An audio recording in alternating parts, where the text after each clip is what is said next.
Good morning and welcome to UUCC, the Unitarian Universalist Church of Canandaigua. We are a group of spiritual free thinkers who gather to celebrate life, build community, and better the world. Wherever you are on your spiritual journey, you are welcome here. I'm Karen Alvarez, your worship associate for this morning, and the service today is being led by our minister, Eileen Casey Campbell. This service is also being live streamed to our YouTube channel. If this is your first visit, welcome. We invite you to sign the visitor's book in the entryway. And whether it's your first visit or your 1,000th, we're glad that you came. I have a few announcements to share with you today. Please wear a mask. Masks are available for anyone who forgot one. We are again able to sing together as long as our masks remain on. And we'll be collecting cards for joys and sorrows after our first hymn. Please fill them out or type into the chat box on Zoom if you have something you would like to share. I believe we now also have an update on the pledge drive.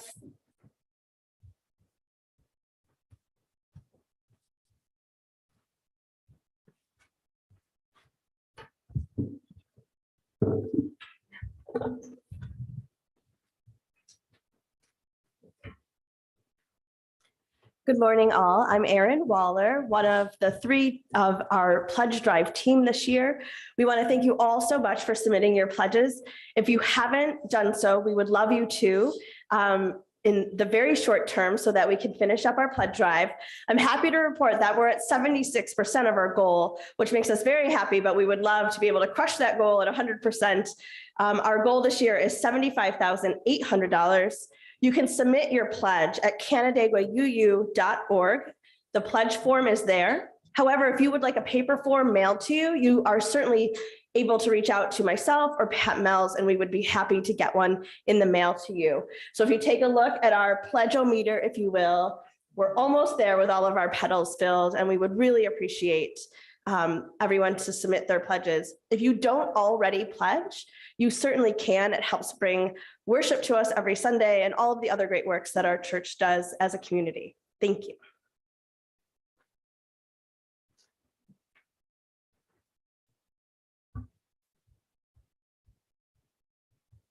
I have just a couple quick announcements as well.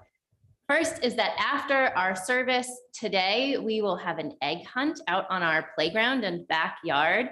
And if you're feeling fidgety or bored or needing something to do with your hands, there are some paper bags, some stickers and markers at the back of the sanctuary, which you are welcome to get up and go get and to color and sticker all you like throughout the service.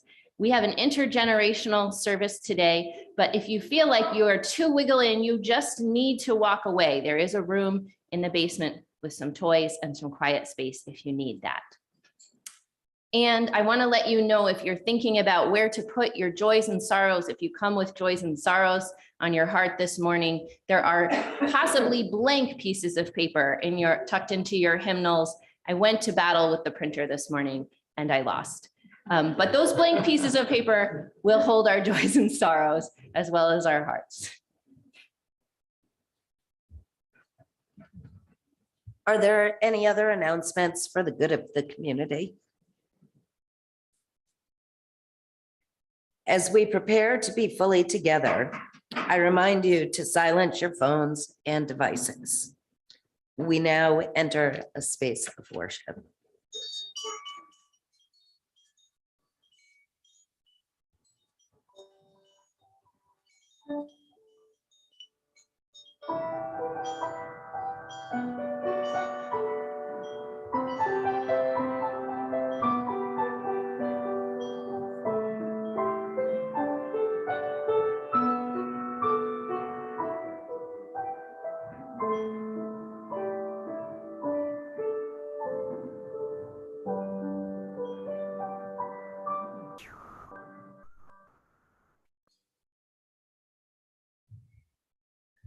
I invite you, do we have some chalice lighting helpers?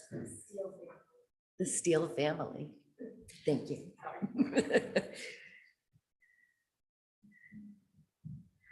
I invite you to join with me in our chalice lighting words as the flame is lit. Yep. Wait. Or don't. We gather this hour as people of faith with joys and sorrows, gifts and needs. We light this beacon of hope, sign of a quest for truth and meaning in celebration of the life we share together.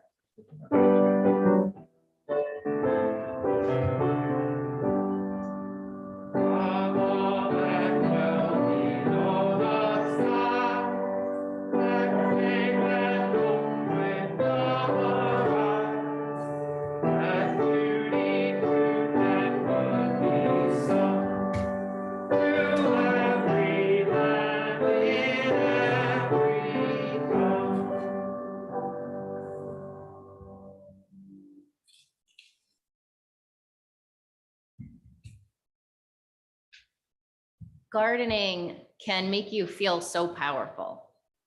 You ever felt like that? Like you tuck some seeds into soil and watch them come alive, and you might really start believing you're something special. Watch life emerge from your hands and you start to feel like a god. It becomes easy to see why gods of war spring up across history wherever humans commit to agriculture. That is, until you notice the weeds pushing up through concrete without even an invitation from you. Until you look a little closer and see that maybe it's actually the worms feeding your tomatoes and not yourself. And you start to realize maybe you're not so special after all. Important, sure, but as part of a community of life and not as its master. And I do think that's why we come to church, to be reminded that we are powerful, resilient, immortal, divine even, but only in the fullness of our being, alongside all the rest of our many selves. So this morning, let us gather together as our whole self, the us that is bigger than our individual egos. Let us gather this Easter morning in the fullness of our being as the web of life, the body of the earth resurrected and resurrecting itself every moment over and over. Death becoming soil, soil feeding daffodils, pushing through the frozen earth to signal the joy of days to come. Death becoming story, story feeding a chorus of voices, singing songs of justice to signal the joy of days to come. As the circle of life and death spins on and never stops, let us gather in joy together. And I invite you to rise in body or in spirit and to sing together hymn 344, A Promise Through the Ages Rings. Did I mix it up, Bill? No, I'm sing that one right now. I had the order backwards, I'm sorry.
We are a community that holds one another in our joys and in our sorrows, in our celebrations and in our pains.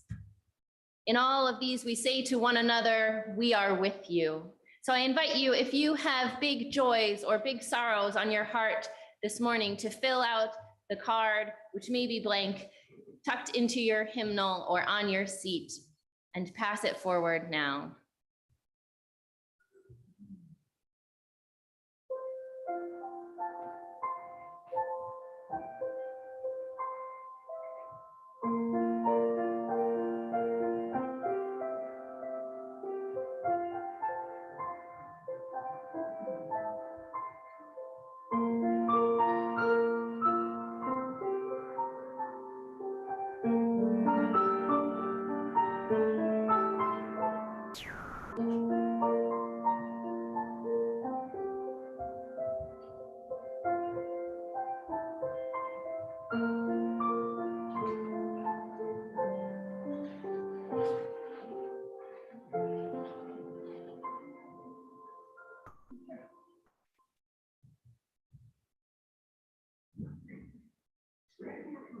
I have to apologize. First of all, I forgot to say to our friends on Zoom, if you have joys or sorrows, there will be no card on your seat, at least not that I've placed there, but you can type them into the chat. We will make sure to lift them up this morning. And now it's time for a story, but I need a little help from the community to tell our story. We're gonna try to tell it as a community. So you may have already noticed, especially if you walk low to the ground or you have really keen eyes, that there are some eggs hidden around our sanctuary this morning. And to start our story, I need a pink one with the number 1 on it.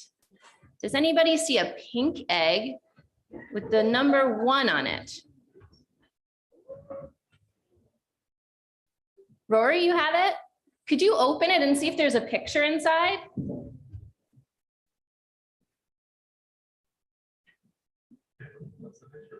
What's it a picture of? Luke Skywalker. Luke Skywalker. Now you might be wondering what kind of a story we're telling this morning. We're telling the story of Easter, and it starts like this.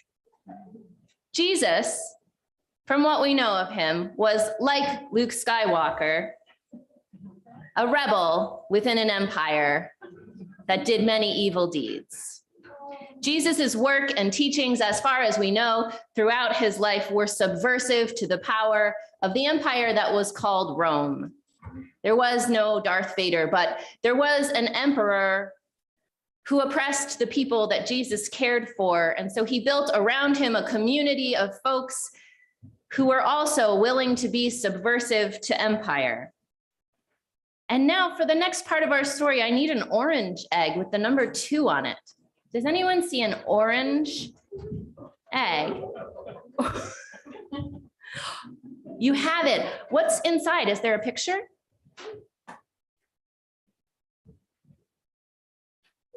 What does it look like a picture of? Can you tell me? A cup and maybe some bread? Yeah.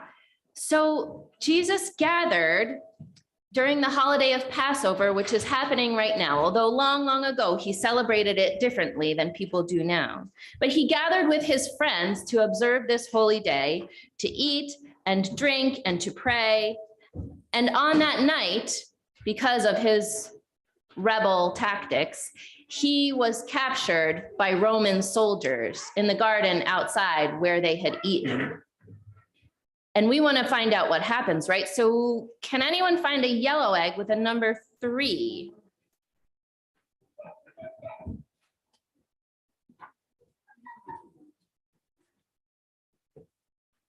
Hid yellow a little too well.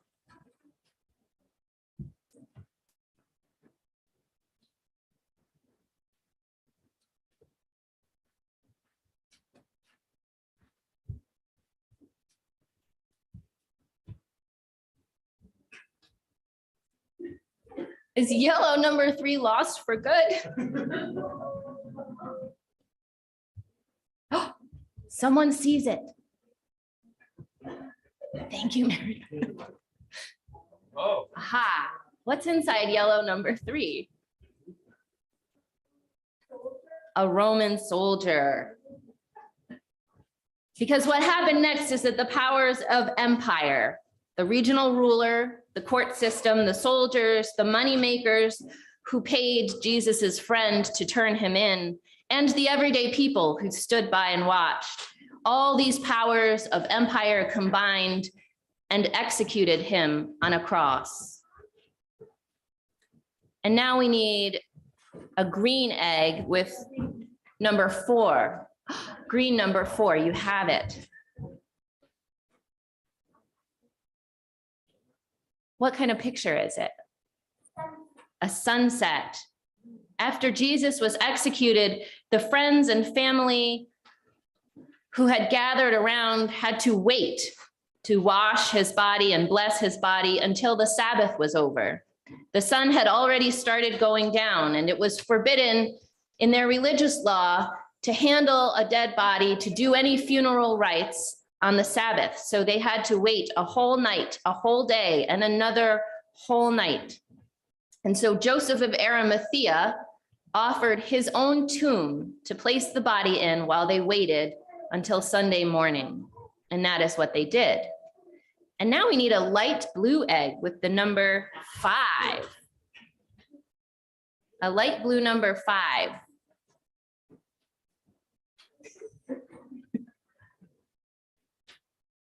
Yes, Isabel. What's inside blue number 5?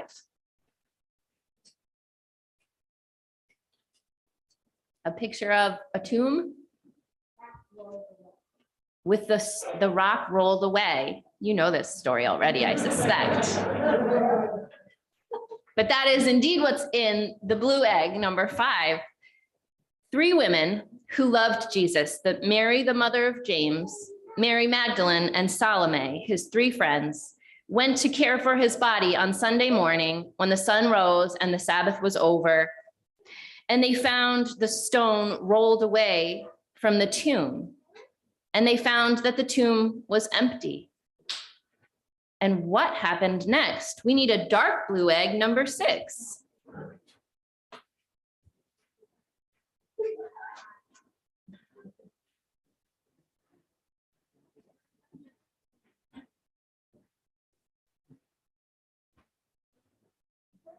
Anyone have a dark blue number 6 on it?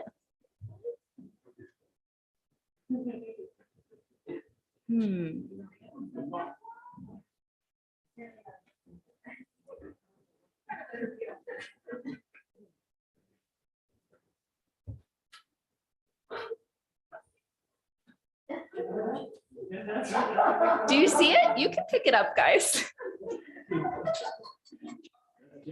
This is, let me tell you, his friends were pretty hesitant too. They did not know what to do at this point. Ewan, what's inside the blue egg? Can you open it up?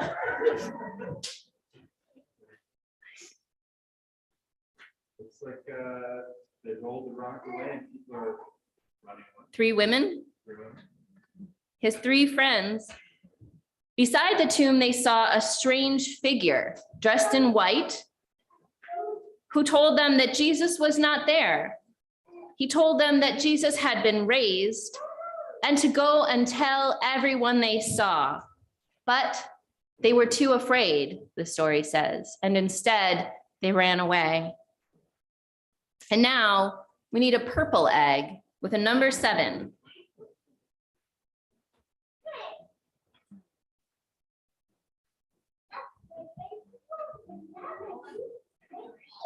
Yeah. Maria might need, maybe someone tall could help Maria reach it.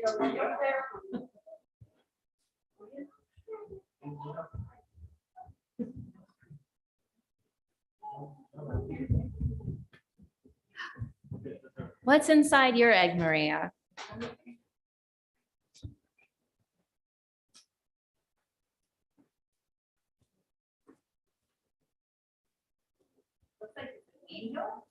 It's the picture of a man, probably, right? And yeah, and that's a picture of the writer of this story, who we call Mark, but we don't actually know his real name. And we don't know if that's really what he looked like, but someone imagined that that might be what he looked like. And Mark wrote this story because 50 years later in his time, the struggle for liberation from the empire was still going on. And in our time, we often say here in church that the struggle for liberation from empire is still going on. And the theme of this story at the end of it is, now what? And that's where we leave our story this morning. Thank you so much for all your help in telling it.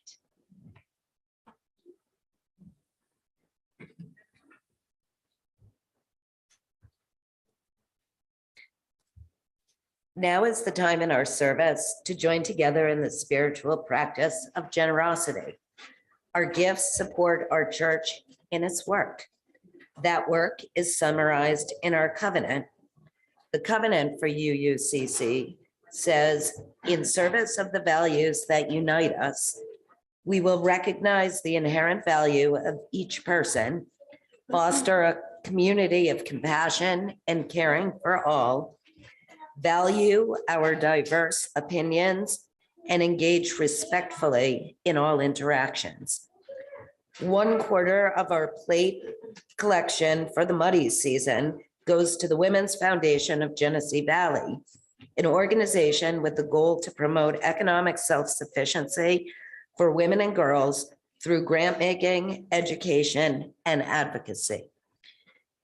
You can give to this morning's offering by placing cash or a check into the basket, or if you're joining from home, by visiting canandaiguauu.org/connection/donate, or mailing a check to UUCC at 3024 Cooley Road, Canandaigua, New York, 14424.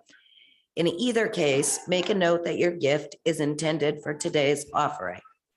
We now gratefully accept the offering.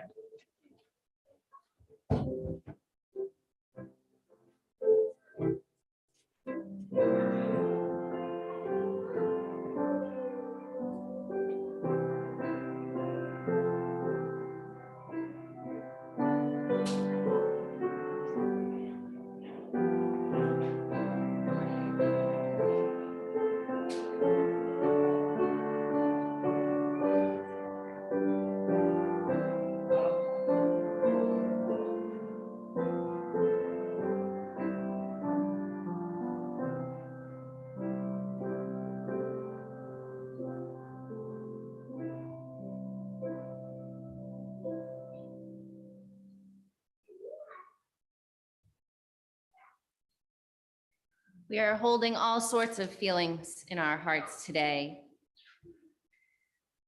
We start with offering up our prayers and hopes for grandchildren who are ill and a grandfather who is in the process of dying. And together we share in joy with Danielle and Thomas, who have survived a week of backpacking, with Aaron, whose stepdaughter is turning 19 today, with Gigi, in gratitude for a warm spring break with good friends, for 30 years of sobriety and the simple joy that it is Easter. For all these and the joys and sorrows left in the silence of our hearts, we drop a stone in the water and we offer up that we are with you. Will you say it with me? We are with you. And now let us settle in to a time of meditation and centering, followed by some shared silence. We know, of course, that by shared silence, we mean the absence of grown-ups talking so that we can listen more closely to the sounds of life, the birds and the cars outside these walls, the breath of our neighbors, the wiggles and giggles of our children, the beating of our own heart.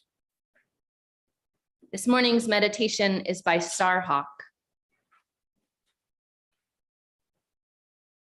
We are all longing to go home to some place we have never been, a place half remembered, half envisioned, we can only catch glimpses of from time to time.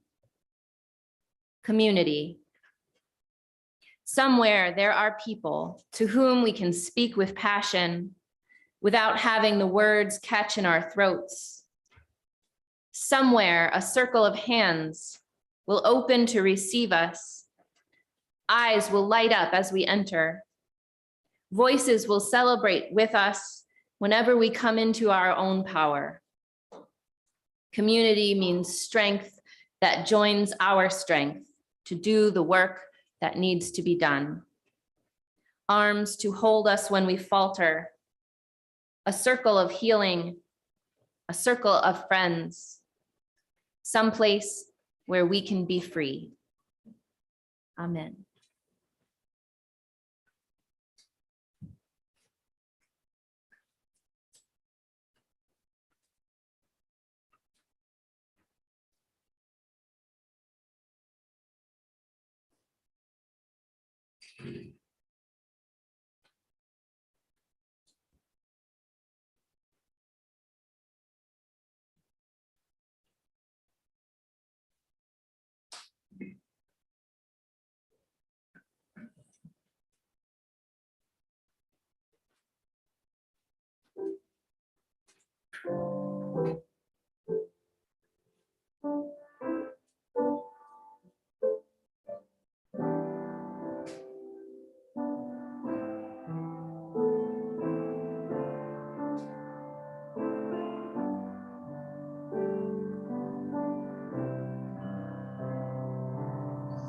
Spirit of life, come unto me.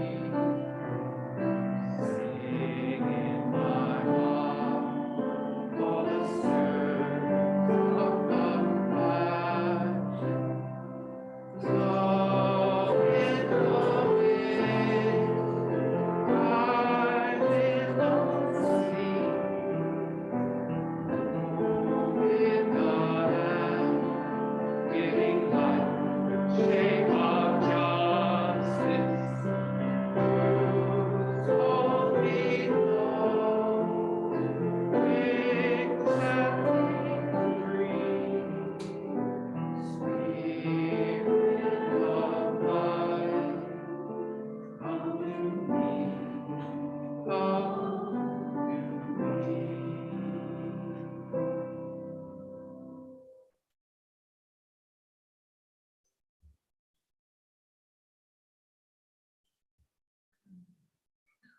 I'd like to offer an Easter reading by Victoria Weinstein. And it goes like this. The stone has got to be rolled back from the tomb again and again every year. Roll up your sleeves. He is not coming back, you know. He is not coming back unless it is we who rise for him. We who lay healing hands on the reviled and rejected like he did on his behalf. We who rage for righteousness in his insistent voice. We who love the sinner, knowing that the sinner is no farther off than our own heartbeat.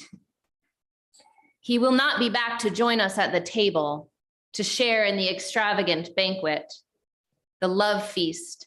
All are invited, come as you are.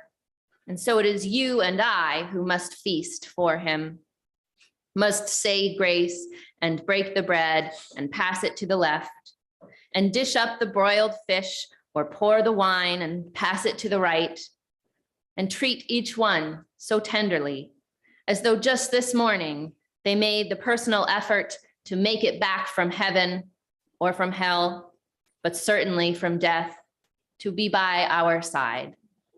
Because if by some miracle, and why not a miracle today, he did come back, wouldn't he want to see us like this?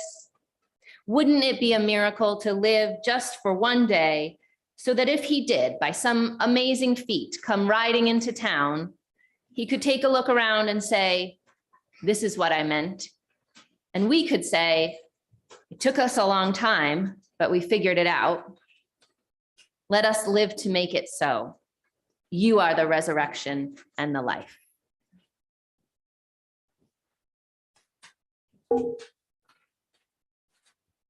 You should marry someone who keeps you humble, Most days I really believe that. Anyway, sometimes Brian hears me working on a sermon and he'll oh so casually ask, how many apocalypse sermons do you think you can preach before you're just kind of the guy on the street corner with a cardboard sign? The end is near. I don't know, but I reckon we'll find out together, friends. Anyway, happy Easter. Here is your annual nerdy reminder that underneath the baby chicks, rabbits, chocolate eggs, and even the halo-ringed, resurrected, white hippie-looking Jesus, the Easter story is apocalyptic literature. My time has come. Our time has come, the story says. The author of the version of the story we told today, the story of the empty tomb that ends with now what? We call him Mark, but no one knows his real name.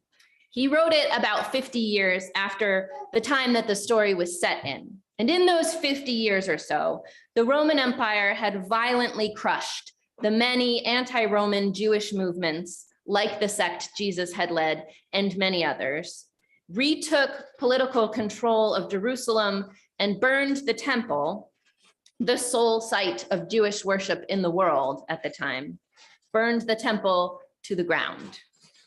The story Mark tells is apocalyptic. He thought surely he was living at the end of the world. He believed correctly he was living at the end of the world he knew. Thinking back on his life, the execution of Jesus felt like the beginning of the end of the world for him.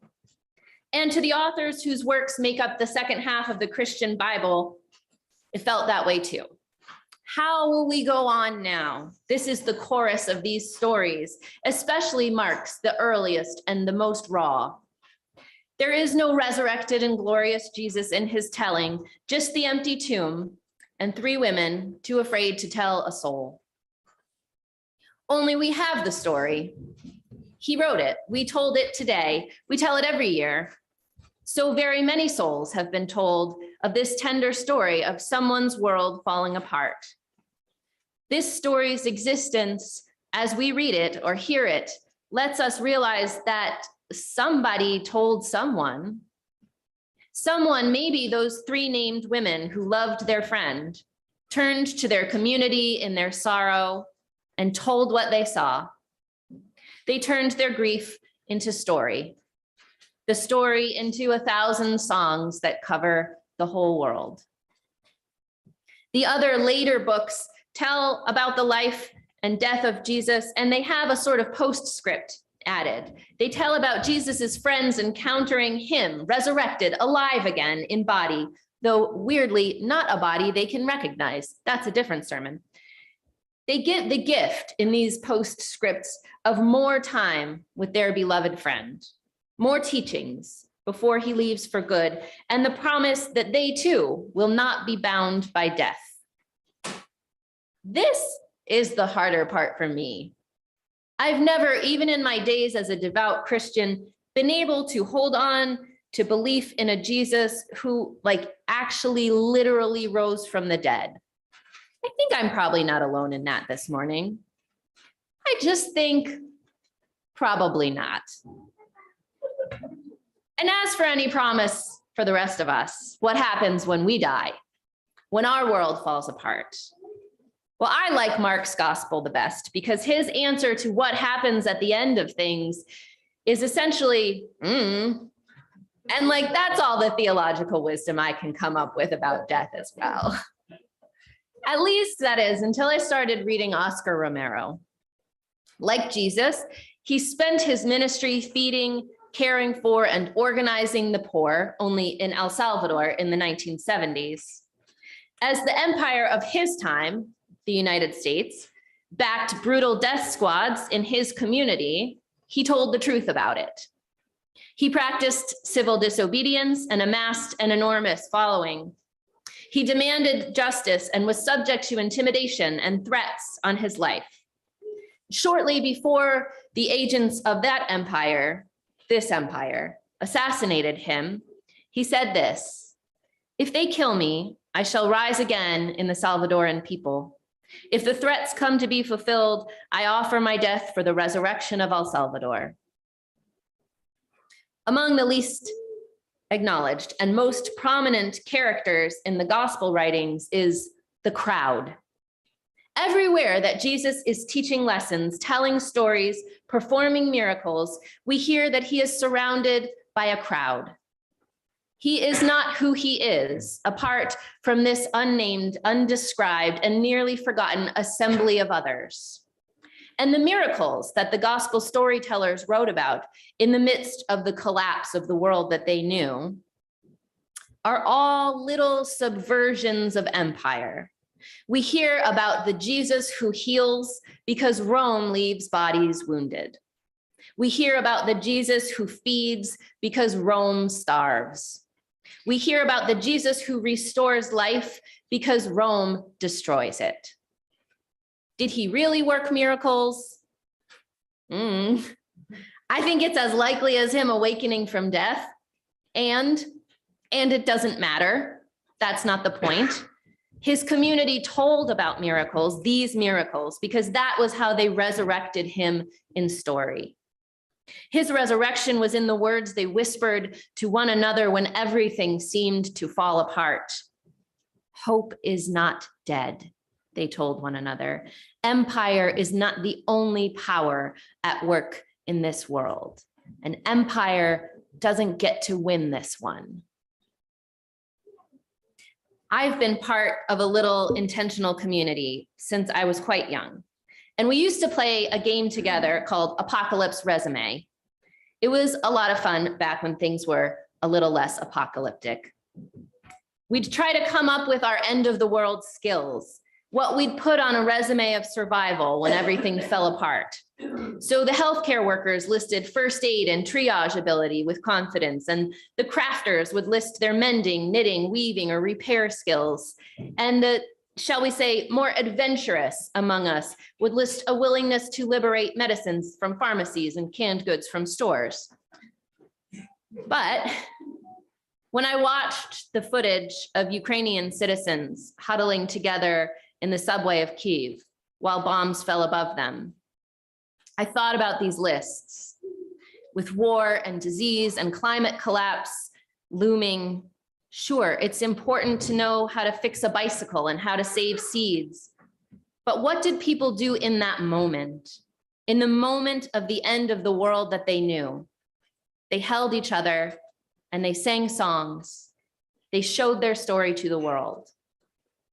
They realized, I imagine, deep in their souls, that life goes on after the end of the world only if we gather together. And in all those evenings, sitting around a table, breaking bread together, playing Apocalypse Resume or any number of other games, we were creating the one thing any of us truly and desperately needs to live beyond the end of all we know: community. Resurrection in the body of a community is the promise that we hold. And in case it isn't clear, that's what this is. That's what we're doing here. Telling stories, singing songs, living resurrection. We do our best with what we have to heal the wounds that empire creates, to feed the hungry mouths it starves, to offer a life-giving alternative to the death cult of power. And the only miracle is us. We are building a community of love and resilience where we gather not just to heal the hearts that are breaking against the brokenness of the world, but to live long after we are gone by building a way for our children's children's children to gather together, to tell stories, sing songs, and love one another. May it always be so. Amen.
my ear to hear the tune and close my eyes to see. When there was no strings to play, you played to me. In the book of love's one dream, where all the print is blood, where all the pages are my long days, and all my life's grows.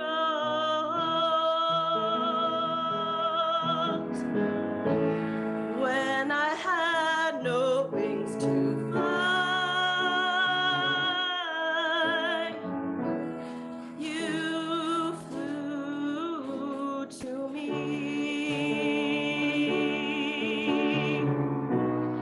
You flew to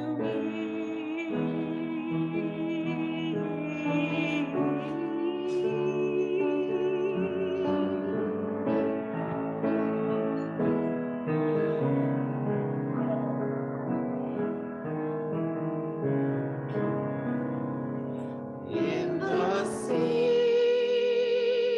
secret space of dreams, where I dreaming lay amazed, when the secrets all are told, and the petals all unfolds,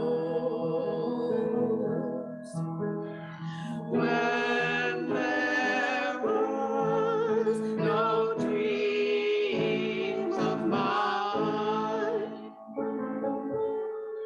you dreamed of me.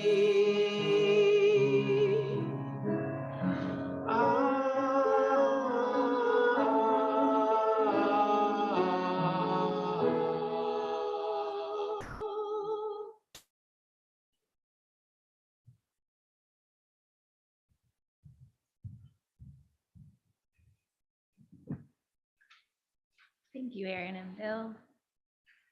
Before our closing words, I want to offer that immediately after the service, there will be an egg hunt on the playground and in the backyard. And I would ask the egg hunters to find 5 eggs. And after you've found 5, to look around and help anyone else who hasn't. And I offer this benediction for us this morning. Come home to this place. Come home to this circle of strength that is strong enough to hold your sorrows and your joys. Strong enough and gentle enough to catch the pieces when your world falls apart. Come home to tell stories, sing songs, love one another. And I invite you to rise in body or in spirit and sing together our closing hymn, which is projected on the screen, Draw the Circle Wide.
one stands alone, standing side by side. Draw the circle wide. Draw the circle wide. Draw it wider still. Let this be our song. No one stands alone, standing side by side. Draw the circle wide.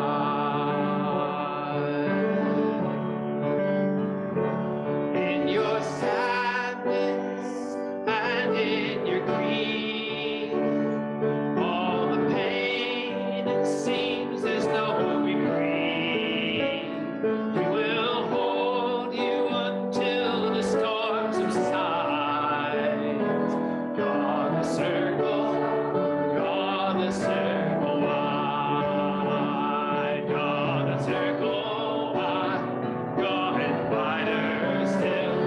Let this be our song. No one stands alone, standing side by side.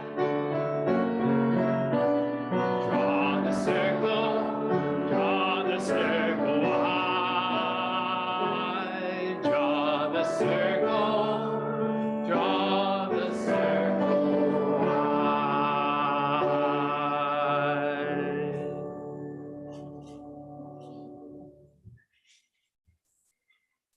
Please join me in our words for extinguishing the chalice. If you don't know them, they can be found at number 456 at the back of the gray hymnal.